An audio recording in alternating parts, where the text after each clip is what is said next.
Então vamos à pergunta que não quer calar. De quem é a culpa? E sim, não há motivos para poder comemorar, mas tem muitas coisas para você entender. Isso vai fazer toda a diferença. E diferentemente do outro lado, eu não preciso inventar para poder te explicar quem é o culpado disso. Basta eu ler a carta do Trump. E começa citando Jair Bolsonaro e diz: conheci e lidei com o ex-presidente Jair Bolsonaro e o respeitei profundamente, assim como a maioria dos outros líderes de países. A forma como o Brasil tem tratado o ex-presidente Bolsonaro, um líder atualmente respeitado em todo o mundo, durante seu mandato, inclusive pelos seus Estados Unidos, é uma vergonha internacional. Esse julgamento não deveria estar acontecendo.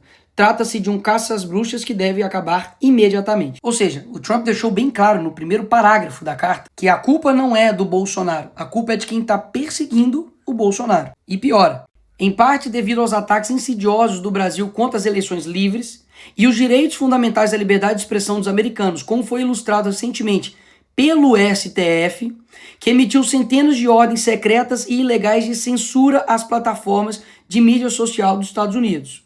Lembra disso aí. E para poder refrescar aí a sua memória, o assessor do Trump ele foi detido pelo Moraes aqui em Brasília em 2021. O Alexandre de Moraes também derrubou o X, o Twitter, aqui do Brasil. E também derrubou a Rumble, que é uma rede social que tem ligações muito próximas com a Truth Social, que também é uma plataforma criada pelo Donald Trump. Dito isso, não sou eu, Bolsonaro, a direita que está falando. É a carta do Trump. Ela continua. A partir de 1º de agosto de 2025, cobraremos uma tarifa de 50% sobre qualquer produto brasileiro enviado aos Estados Unidos. Ou seja, devido à perseguição, nós vamos cobrar essa taxa. Mesmo depois de uma carta tão clara e transparente, a esquerda quer dizer que o culpado não é o presidente da República, mas o Bolsonaro, que nem presidente é. Será mesmo?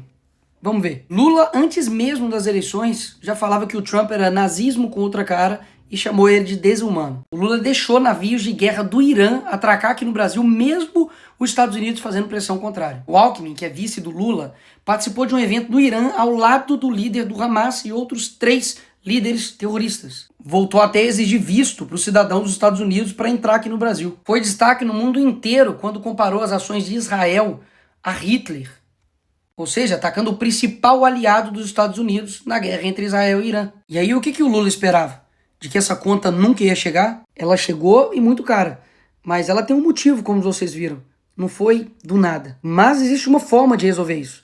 No fim da carta do Trump ele fala: essas tarifas podem ser modificadas para cima ou para baixo, dependendo da nossa relação com o seu país. A solução está na mão do governo. Basta ter um mínimo de relação diplomática com uma nação importante, que é o caso dos Estados Unidos, parar de perseguir seus opositores aqui no Brasil, dar uma maquetada no STF para ele ficar no canto dele, que as coisas vão ser resolvidas. Caso contrário, Lula, você vai ferrar todo mundo. Ou vocês acham que isso daqui é fazer diplomacia? Eu não tenho medo de você, inclusive.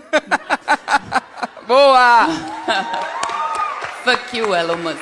Vou usar o termo vira-latas depois de jornalistas perguntar sobre Lula e Trump. Trump disse que vai anunciar a tarifa contra o Brasil. Ah, e é bom lembrar que até esse momento aqui, a tarifa estava em 10%. Calma aí que nós não chegamos nem na melhor parte do vídeo. Vai por mim. A resposta do Lula para tudo isso foi essa. Se ele vai cobrar 50 de nós vamos cobrar 50 dele. E o que isso vai resultar? Se por algum motivo o senhor decidir aumentar suas tarifas, então qualquer que seja o número que escolher aumentá-las, será acrescentado aos 50% que cobraremos. Se o Lula vai cobrar 50, eles também vão colocar mais 50 nessa conta. Enquanto isso, uma nação que decidiu ter diplomacia com os Estados Unidos, que é a Argentina, aprovou um acordo que garante tarifa zero para 80% das exportações argentinas. Como deve ser bom ter um presidente, né? Sabe por que eles estão dizendo que o Brasil não pode recuar a esse tipo de medida de fora? Porque nós defendemos a soberania nacional. E é aqui que o vídeo fica interessante. A esquerda, que está dizendo aí que defende a soberania nacional, tem uma organização que chama Folha de São Paulo desde 1990, que interfere ativamente nas eleições e no processo democrático de todos os países da América Latina. E quem está dizendo isso não sou eu, é o Lula. Parte da chegada da esquerda ao poder na América Latina pela existência dessa cosita chamada Fórum de São Paulo. E aqui, com o José Dirceu, amigo do Lula e mentor do PT, deixou as coisas ainda mais claras. Nós já lutávamos por isso e já trabalhávamos por isso, inclusive porque nós criamos o Fórum de São Paulo, que lutava para isso, Depois criamos ainda um grupo de Marbella, que é o nome da cidade, do hotel onde nós fomos no Chile, que se reuniu. Todos depois foram eleitos presidente da República. Todos foram. Todos. Então quer dizer que os Estados Unidos não pode aplicar uma sanção em defesa da liberdade, mas eles podem interferir em todos os outros países da América Latina para poder implementar, literalmente, ditaduras. E pausa. Quem é pior? Um país que taxa o outro país para poder defender a liberdade de outro país? Ou um país que taxa o seu próprio povo para poder bancar um governo? E aí? Quem é pior? Lula pede ajuda à China para regular redes no Brasil.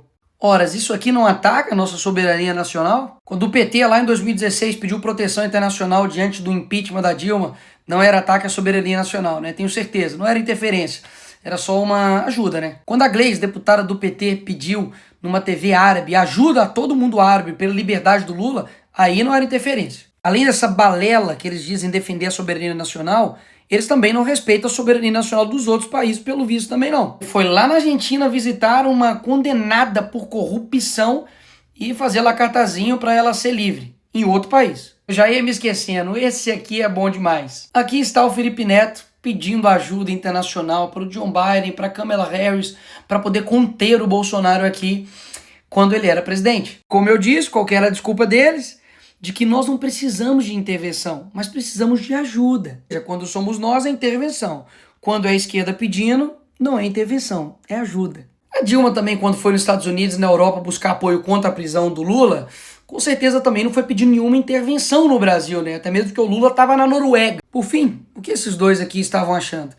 De que eles iam implantar aqui uma ditadura, calar seus opositores, perseguir, deixar inelegível por nada. Porque eu não sei se você sabe, Bolsonaro não está inelegível porque ele tentou dar um golpe. Foi porque ele fez uma reunião com embaixadores.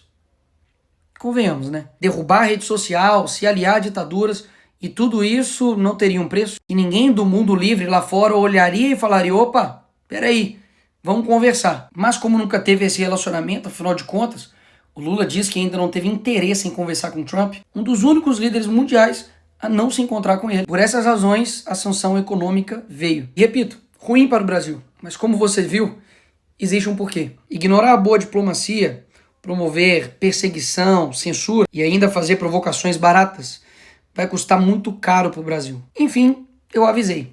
Se a gente não parasse o Lula ia parar o Brasil.